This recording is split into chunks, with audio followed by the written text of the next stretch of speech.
The engines were finding life difficult. Workmen were mending the viaduct on the main line. The arches needed strengthening. Sir Topham Hatt did not want to close the railway while the work was done, and so repairs took a long time.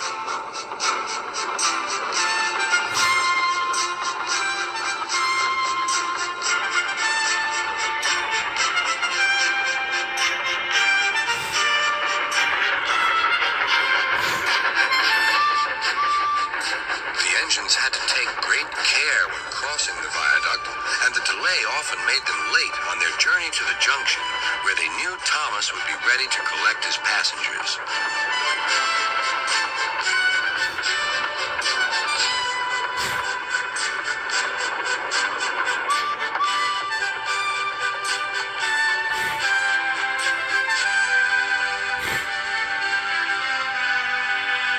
Thomas grew crosser and crosser. "Time's time," he grumbled.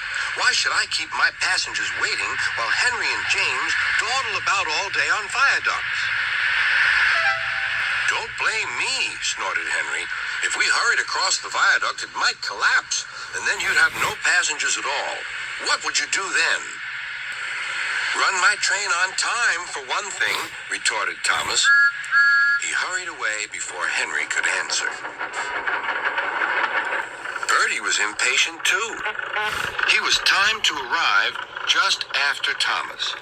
His passengers found that instead of going straight from the bus to their train, they were kept waiting till Thomas arrived. Soon Bertie grew cross with Thomas. "Late again," he remarked, as Thomas panted wearily in.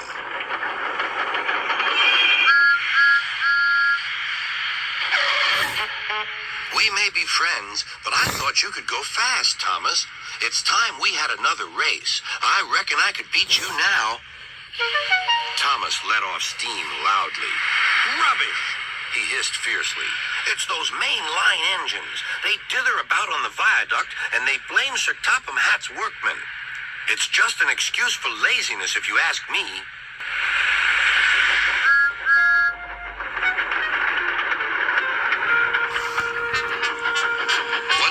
James was later than ever at the junction. "I'm sorry, Thomas," he puffed. "I was held up at the station, and the viaduct made it worse." "It's lucky for you I'm a guaranteed connection," grumbled Thomas. Before James could answer, he puffed importantly away. Come along," he panted to the coaches. Annie and Clarabelle did their best, but Thomas soon found that he couldn't save much time.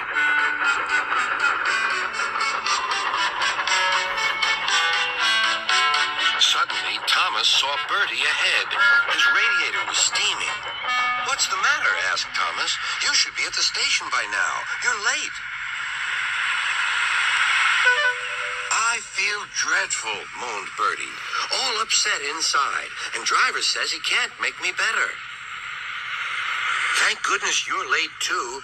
Can you take my passengers, please? They'll never get home otherwise." "Of course," agreed Thomas.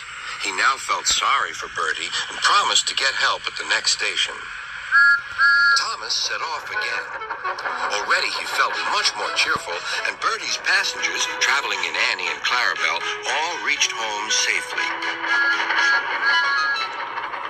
When Bertie was better, he came to thank Thomas. "I'm sorry I teased you about being late." "That's all right," replied Thomas. "I'm glad I could help. There are times when being late isn't such a bad thing after all." With a last cheerful greeting, the two friends went back to work.